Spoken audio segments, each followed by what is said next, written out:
Bah, c'est un personnage que j'ai beaucoup aimé à la lecture du scénario parce qu'il est un petit peu fantasque. Il est très rêveur, il a un côté un peu bucolique comme ça où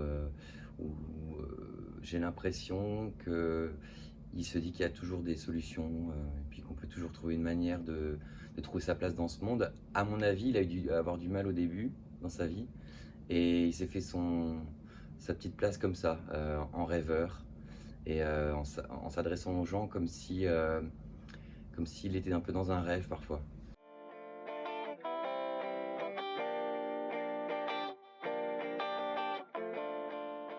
C'est tout à fait vrai, parce que lui, justement, il fait sa petite vie tranquille, il n'a pas envie de se faire polluer par, l'état d'esprit général. Il est sur une petite place, il y a des oiseaux qui chantent, il y a des arbres, c'est tranquille. Il se promène en vélo cargo. Heu, il n'a pas très envie, d'être, ennuyé par le stress parisien. Et en rencontrant le personnage d'Héloïse, justement, il lui apporte quelque chose de très différent des autres personnes. Elle n'est pas dans le stress du travail où elle comprend pas ce qu'elle est censée faire. Lui, il prend chaque problème les uns après les autres et en trouvant des solutions. Et en plus, il est séduit par elle, donc il se démène d'autant plus pour l'aider.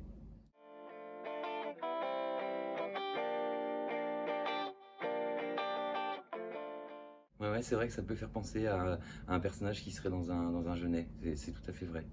Peut-être que celui-ci, le curseur de la fantaisie est poussé encore plus loin en termes d'habillement, en termes d'état d'esprit et tout. C'est, euh, ça part un peu dans tous les sens. C'est pas un univers très propre à lui. Il prend un petit peu partout tout ce qui lui plaît.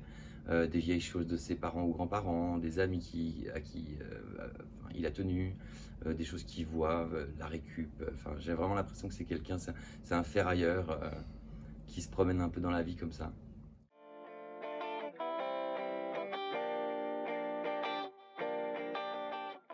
Ouais, bien sûr, bah, dans plein de villes, il y a des petits endroits secrets. De toute façon, il faut fouiller, hein, parce que sinon, on peut très vite avoir un a priori trop négatif sur des endroits sans avoir chouiné.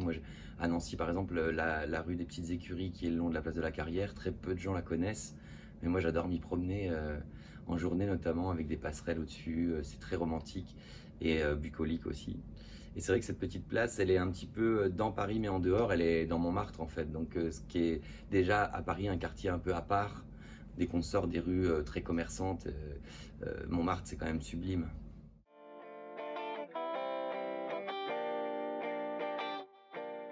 Ben, on s'aime beaucoup avec Sarah. J'ai adoré le scénario et le fait que ce soit elle qui interprète Héloïse. Donc j'étais d'autant plus excité de tourner ce film. Et Sarah et moi, on a fait une fiction auditive ensemble pour Canal+, qui s'appelle Calls. Et donc on a joué ensemble, mais sans caméra. Mais pour nous, c'est comme s'il y en avait une, puisqu'on a tout fait comme s'il y avait une caméra. C'était notre première expérience ensemble, et puis on s'était dit qu'on espérait retrouver une fois, et ça s'est fait grâce à Muriel Magellan, la réalisatrice.